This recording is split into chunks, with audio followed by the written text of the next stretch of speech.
Hello, gorgeous. It's Get, your host. We are about to head into a restaurant that has been serving charcoal pork belly for over 80 years. So we're going to find out if it's worth the fuss and also how they make it so good. Look at that. Fucking gorgeous. Oh, let's taste this. The skin is like glass. It is so fucking crispy. What makes their cooking technique different is that most restaurants will just deep fry this stuff. Anyone who's worked in a kitchen or in a restaurant will know that deep frying something is one of the quickest, easiest ways to cook something without fucking it up. However, it doesn't guarantee best flavour. By slow charcoal grilling this, they let the flavour develop. You can taste the smoke in there. You can taste the charcoal grill itself. And it comes through all those layers of meat and fat. Skin, fat, meat, fat, meat, fat, meat. Now they give you these pickled green chilies, almost like a jalapeno, and these are fantastic for cutting through the fattiness of that charcoal grilled pork. Oh, guys, don't forget to hit subscribe, ping your notifications, because next week we're going to find Bangkok's cheapest buffet. That is the mixed rice plate.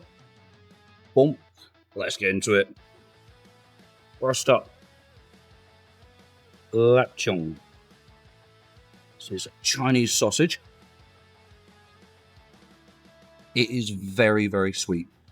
It's sweet, smoky, extremely fatty. Nothing like a European sausage. Maybe closer to like a salami or something, but nothing like a banger that we'd have at home. Now that's slices of char siu, or Chinese pork loin. Now that's been marinated in Chinese 5-spice, other aromatics. Let's have a taste of it. It's lean, juicy, and a complete contrast from the fattiness of the pork belly itself. So it's a really nice little respite. Not a massive flavour, to be honest. However, it's not really the star of the show, so I don't mind. Every dish served here comes with this.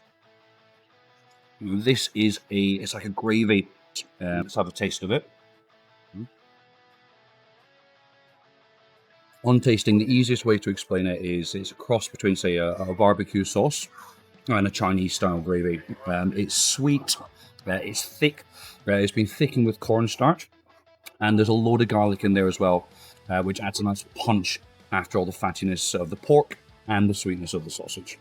Everything here is served with a jammy boiled egg. Look at that. Whoa.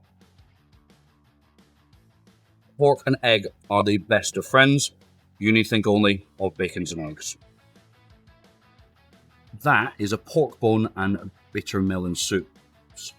We got this as a surprise item, so we'll see. It's very similar to bak kut teh.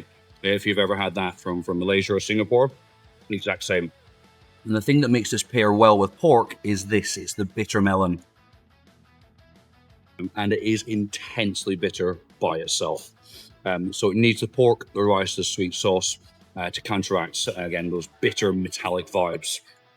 This place has been serving crispy pork belly for nearly 100 years, topping over 80 years. So we have to ask the question, is it worth it? 100%. It's worth the effort, it's worth the time, and it is worth getting off the beaten track for. Tourists don't eat in places like this because they don't know how to find them. You need either someone with an insane amount of food knowledge, like me, or a local guide. Remember to hit all the buttons, and I'll see you next week. In a bit, guys.